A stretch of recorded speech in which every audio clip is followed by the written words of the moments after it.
শুভ সন্ধ্যা বন্ধুরা, আমি সব্যসাচী। আজ আমি আপনাদের সামনে এক গভীর রহস্যময় রাতের কথা শোনাবো, মহাশিবরাত্রি, যা শুধুমাত্র একটি ধর্মীয় অনুষ্ঠান নয়, বরং এক মহাজাগতিক শক্তির উন্মোচনের রাত। কেন এই রাত এত গুরুত্বপূর্ণ? কেন এই রাতকে শিবের রাত বলা হয়? আর কি রহস্য লুকিয়ে আছে এর পেছনে? আসুন সেই মহাজাগতিক গল্পে ডুব দিই। শিবরাত্রি নিয়ে বহু পৌরাণিক কাহিনী প্রচালিত আছে, তবে এর মধ্যে সবচেয়ে জনপ্রিয় দুটি কাহিনী আছে। প্রথমত, শিবের লিঙ্গ রূপের আবির্ভাব। একদিন বিষ্ণু ও ব্রহ্মার মধ্যে তর্ক বেঁধে যায়, কোন দেবতা বড়। তখনই এক বিশাল অগ্নিস্তম্ভ আকাশ থেকে উদ্ভূত হয়, যার কোনো শুরু বা শেষ দেখা যায় না। ব্রহ্মা সেই অগ্নিস্তম্ভের উপরে উঠে তার শেষ দেখতে যান, আর বিষ্ণু নিচে গিয়ে এর গোড়ার সন্ধান করেন। অনেক চেষ্টার পরও তারা কেউ এর সীমা খুঁজে পান না। ঠিক তখনই সেই স্তম্ভ থেকে এক বজ্রধ্বনি আওয়াজ হয়, আমি মহাদেব, আমি আদি, আমি অন্ত। এটি ছিল শিবের লিঙ্গ রূপ, যা জানান দেয় তিনি সৃষ্টির বাইরে, সময় ও মহাবিশ্বের সীমানারও অতীত। এই রাতেই শিবের লিঙ্গ রূপে প্রথম প্রকাশ পেয়েছিল বলে একে শিবরাত্রি বলা হয়। দ্বিতীয়ত, শিব পার্বতীর বিবাহ। অনেকে বিশ্বাস করেন এই রাতে ভগবান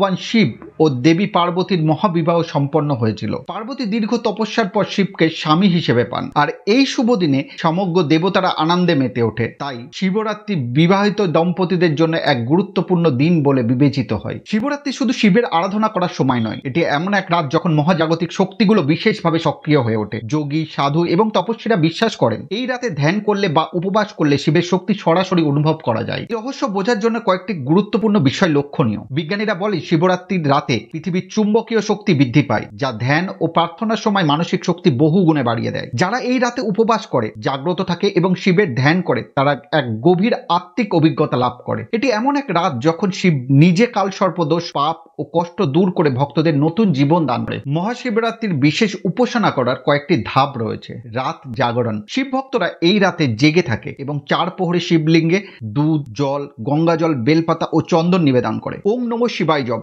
মহামন্ত্র উচ্চারণ করা হয়, যা মনকে শান্ত করে এবং শক্তি বাড়ায়। শিবলিঙ্গে অভিষেক। শিবলিঙ্গকে গঙ্গা জল, দুধ ও মধু দিয়ে স্নান করানো হয়, যা শিবের প্রতি ভক্তির প্রতীক। বিল্লপত্র অর্পণ। বিশ্বাস করা হয় একটি বেলপাতা শিবকে অর্পণ করলে বহু জন্মের পাপ দূর হয়। উপবাস। অনেক ভক্ত সারাদিন নির্জলা উপবাস রাখে, যা শিবের আশীর্বাদ পাওয়ার একটি শক্তিশালী মাধ্যম। শিবরাত্রির রাত সম্পর্কে এক গভীর রহস্য প্রচলিত আছে। সাধুরা বলেন এই রাতে পৃথিবীর শক্তির প্রবাহ এমনভাবে থাকে যাতে মানুষ সহজেই ধ্যানের মাধ্যমে তার অন্তর্জ্ঞান ও আত্মা শক্তি জাগিয়ে তুলতে পারে। এই রাতে শিব যে ধ্যানে ও তপস্যার গভীরে থাকেন, তার ফলে ব্রহ্মাণ্ডের শক্তি সরাসরি পৃথিবীর দিকে প্রবাহিত হয়। এর জন্য বলা হয় যারা সত্যিকারের মনোযোগ ও নিষ্ঠার সঙ্গে শিবরাত্রি উদযাপন করে, তারা জীবনের সব বাধা কাটিয়ে উন্নতির পথে এগিয়ে যেতে পারে। মহাশিবরাত্রি শুধু একটি পূজা বা উৎসব নয়, এটি এক গভীর আধ্যাত্মিক রাত। এটি আমাদের জানান দেয় যে শিব কেবল একজন দেবতা নন, তিনি সময়, মহাবিশ্ব ও চেতনার সমষ্টি।